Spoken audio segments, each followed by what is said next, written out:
Garri ọlọ́mọdé bá wọn mu Garri láyé mi. Mo délé wọn jò ní báyìí Garri náà dó omi tán mu.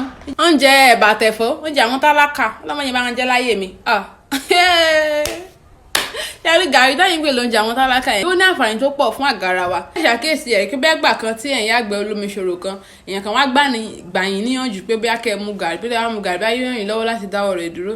Iṣẹ́ kílẹ̀ rò pé Garri ṣe nígbà yàn. Ṣẹ́rí Garri ó ní èròjà fibre ó ní fibre nínú fibre content nínú Garri ó pọ̀ gan ni tó lè ran bí inú ó ṣe mọ digest oúnjẹ tó lè ràn lọ́wọ́. Garri tún ní èròjà folate nínú tó lè ran bẹ́jẹ̀ ó ṣe pọ̀ lára wa lọ́wọ́. Ìgbà tó kẹ̀ṣẹ̀ ni pé kò nílò ká wá jẹ lájẹjù náà o torí tá bá ti ń jẹ Garri jù tó pọ̀ ó jẹ́ ká sanra àsanjù ṣùgbọ́n tá bá ń jẹ níwọ̀n tí wọ́n ti ta fẹ̀fọ́ jẹ́ tá fi míìkì sí kò sí ṣòro ẹ mọ̀ èké kan kóyin láyà jẹ pé ẹ̀ ń jẹ Garri ogun lẹ́ ń lò jàre nǹkan gidi lẹ́ ń jẹ o jẹ́kọ̀ ìbí wọn tó gbé Garri ti di tọrọ fún kálé oyin òfin níyì lọ́dọ̀ wa. Garri ó lè mọ̀ jẹ́ kéèyàn rí iná dáadáa ó lè jẹ́ kíní kan òfútu fẹ̀tẹ̀ ìwọ lásán ni bẹ́ẹ̀ bá lọ ra àwọn Garri tí wọ́n pèsè dáadáa wọn lè mọ̀ ní ìṣòro oyún. Cyanide tó wà nínú Garri ó ní jẹ́ kéèyàn rí iná cyanide sílẹ̀ Garri tán má ṣe dáadáa tán ti yọ gbogbo cyanide kúrò kò sí bí Garri fẹ́ fa àìríran.